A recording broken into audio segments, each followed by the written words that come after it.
তোর বউ আজ এক হাঁড়ি ভাত ডাস্টবিনে ফেলেছে। তোর কষ্টের টাকার কোনো দামই নেই তার কাছে। তোমার মা কেন আমার আলমারি চেক করবে? এই সংসারে কি আমার একটুও প্রাইভেসি থাকতে নেই? আমি অফিস থেকে বাসায় ঢুকতে পারলাম না আর তোমরা নালিশ শুরু করে দিছো। এগুলা কি পরে বলা যায় না? ধুর। নবাবজাদি ঘুম থেকে ওঠে দুপুর 12টায়। এটা কি হোটেল? আমি বুড়ো মানুষ আর নাস্তা বানাতে পারি না। পান থেকে চুন খসলেই তোমার মা আমার বাবা মাকে তুলে কথা বলে। আমার কিন্তু এসব ভালো লাগে না। না, এইভাবে মা আর বউয়ের কামড়াকামড়ি আর ভালো লাগছে না। এর একটা সমাধান করতে হবে।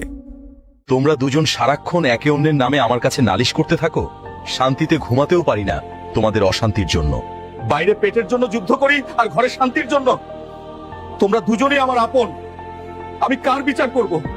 মা, ছোট বোনটা যখন দুপুর পর্যন্ত ঘুমায় তখন তো বলো আহারে মেয়েটা ক্লান্ত, আর বৌমা ঘুমালে সেটা অপরাধ কেন? মা, তোমার সংসার করার অভিজ্ঞতা 40 বছরের আর ওর মাত্র 2 বছরের শো।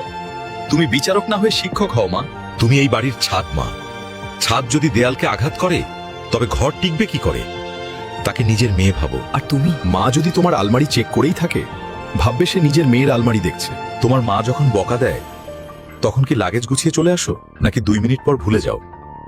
শাশুড়িকেও মা ভাবতে শিখো। আজ তুমি মাকে সম্মান না দিলে আমাদের সন্তান সেটা দেখছে।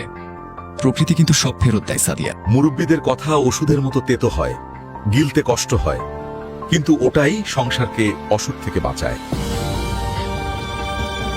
বৌমা, আমি বুড়ো মানুষ, মাঝে মাঝে মাথা ঠিক থাকে না। তুই কিছু মনে করিস না মা। না মা, আপনি আমাকে বকবেন, শাসন করবেন, আমি আপনাকে ভুল বুঝেছিলাম মা। টাকা দিয়ে খাট কেনা যায়, কিন্তু ঘুম কেনা যায় না। সংসারে শান্তি না থাকলে রাজপ্রাসাদও জেলখানা। সবাই মিলে একসাথে খাবো। বিসমিল্লাহ। আজ থেকে এই টেবিলে আর কোনো ঝগড়া হবে না। একটা পুরুষ তখনই সফল যখন সে মা আর বউয়ের মধ্যে দেয়াল না হয়ে সেতু হতে পারে। একপাক্ষিক বিচার না করে দুপাশ সামলান, জীবনটা জান্নাত হয়ে যাবে। কারণ নালিশ শুনে হুট করে ঝামেলা পাকাবেন না।